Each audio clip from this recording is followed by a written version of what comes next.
Hi everyone, it's Seth with Banyan Global Learning, and today's video is about how to teach using interactive video conferencing. I know a lot of people are being put in situations where they need to figure out how to do this very quickly, and that's what this video series is all about. We provide an overview in this video, and we will follow up with individual training sessions or training videos that highlight each of the elements of our method. So let's get started. Again, this is about how to teach over interactive video. It is an essential guide to teaching over interactive video conferencing. So the essential question of this training is, how do I teach students using interactive video conferencing? That is the basic question that we would like you to be able to answer when you are done with this training.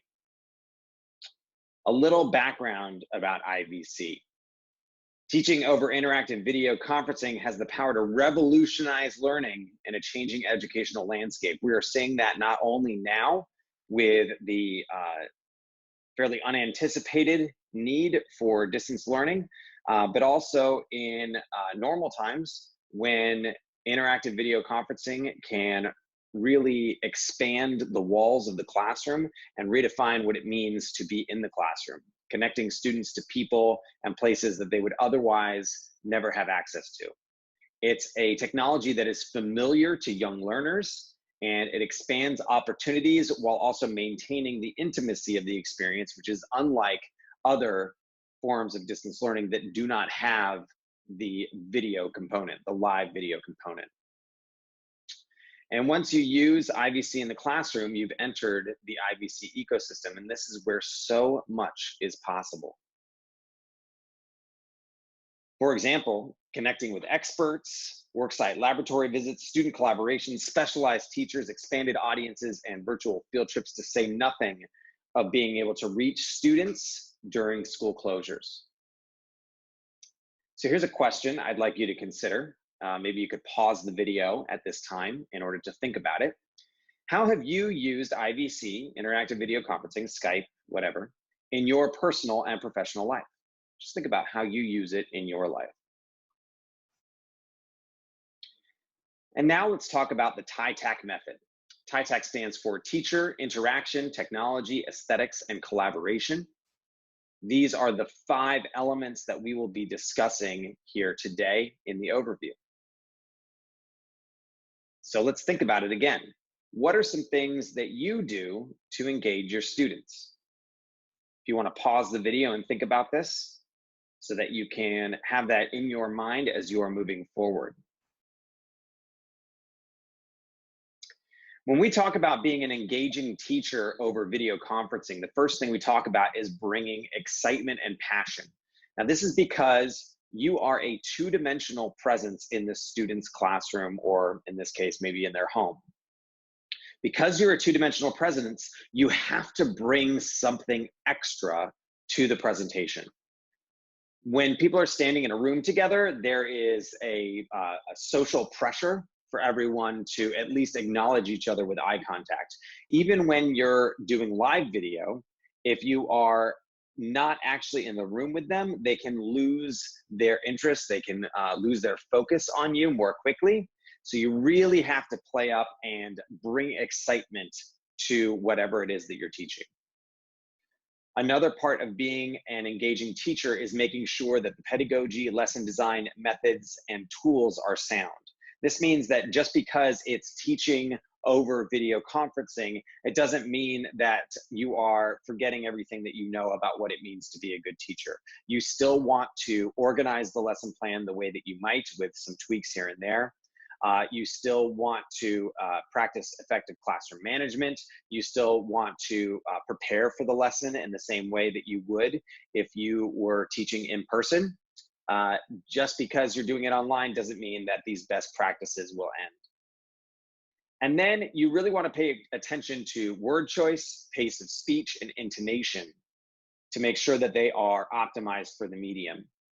If you are talking to students who are maybe learning English, you want to make sure that the pace of your speech and the way that you're pronouncing things is extremely intentional because there's an extra layer of distance between you and the students. The voice that they're hearing is one that has been compressed digitally and then uncompressed and sent to them. And therefore, you need to be even more careful about enunciation and pace of speech to make sure that you are being understood. Getting to the second letter, I, we're thinking about interaction. And right now, I want you guys to think about some of the barriers to student participation. Maybe pause the video and think about the types of things that will stop your students from participating in your lesson. Now, when we talk about interaction, we talk about three things. Balancing the show with opportunities for student input is the first one. Now, when we talk about show, we're talking about that 2D, 3D thing. Because you are using video conferencing, you are bringing a little something extra to the performance of teaching. When you think about television shows like Reading Rainbow or Sesame Street, they build opportunities for interaction into their programming. And you have a leg up on them because you are an actual live human who can interact and react to what the students are saying. So you want to make sure that that is an essential part of your lesson design. You also want to practice global citizenship skills while connecting with diverse people and places. This is making the assumption that you are using distance learning to connect to people that you would otherwise not have the opportunity to connect to. And in doing so, you want to make sure that you are teaching skills that are culturally sensitive and that are considering the endpoints of all of the people involved. And you want to consciously reinforce 21st century skills. Now, these are things that will be very desirable in the workplace of the future. We're talking creativity, collaboration, critical thinking, communication, the types of things that robots will not be able to do for a longer time than they will be able to do some of the other things that we do. Essentially, it is the most human parts of what we produce. And these are the things that are going to be paramount in the future and that you can really build over video conferencing that you can't necessarily build over other types of digital learning.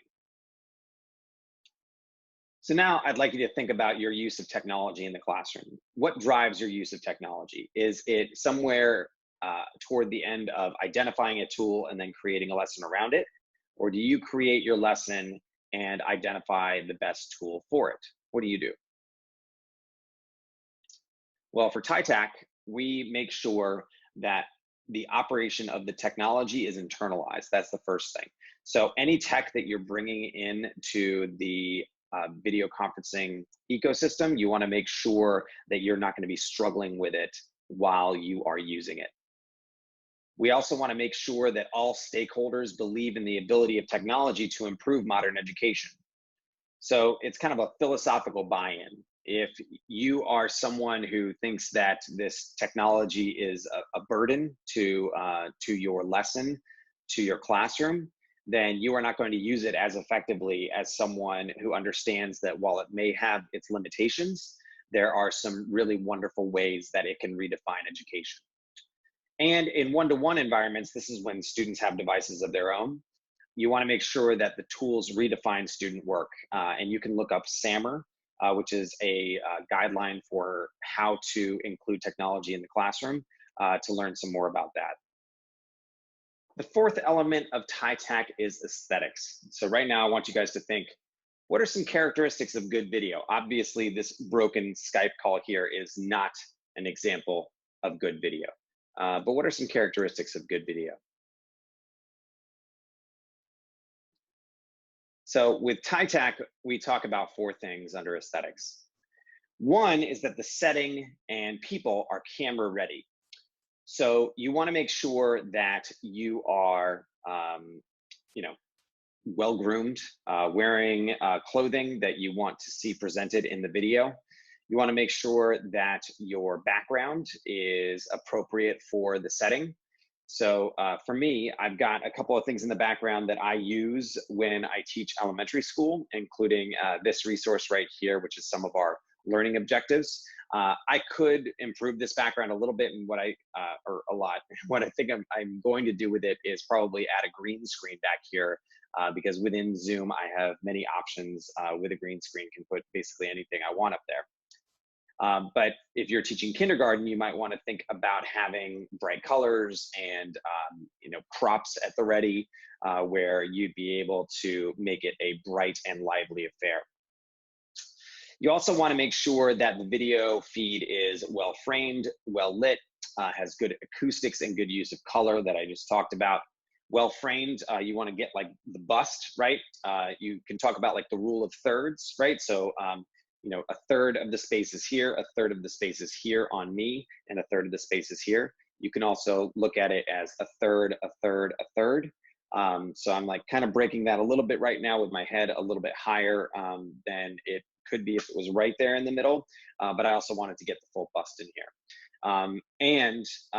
I also definitely want to make sure that I'm not cutting off the top of my head. Presenting the whole head gives it a more of a human feel.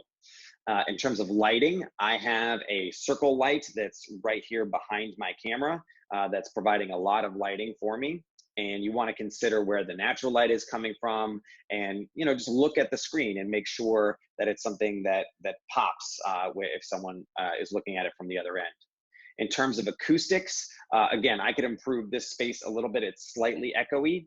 I'm using my Apple headphones right now to capture the mic, which does a pretty good job. But if you wanted to get a little bit fancier with it, you could use a higher quality mic. Also, I would put some like dampers in here to kind of soften the echo. Then you want the visual and oral experience to be dynamic. So right now I'm kind of breaking that rule because I'm a bit of a talking head, but I do have this slideshow, which is creating a dynamic visual experience. If I was teaching some younger kids right now, I would be maybe playing with the space between me and the camera, maybe going back like this for some big points that I wanted to make, playing with like where I am in the screen so that the students aren't getting used to just one static shot of me. And in terms of the oral experience, what they're hearing, you can kind of play with some whispering and like, then kind of go with like a big point that you're trying to make. Messing with that can, again, break up some of the monotony. Again, this is a two-dimensional screen, so you want to be bringing these different elements to make sure that they're engaged. And any digital resources that you present should be pithy, visible, and well-designed. So what I've tried to do here is limit the number of words on the screen. I've tried to have nice little icons that go along with what I'm trying to say so that it makes it more memorable.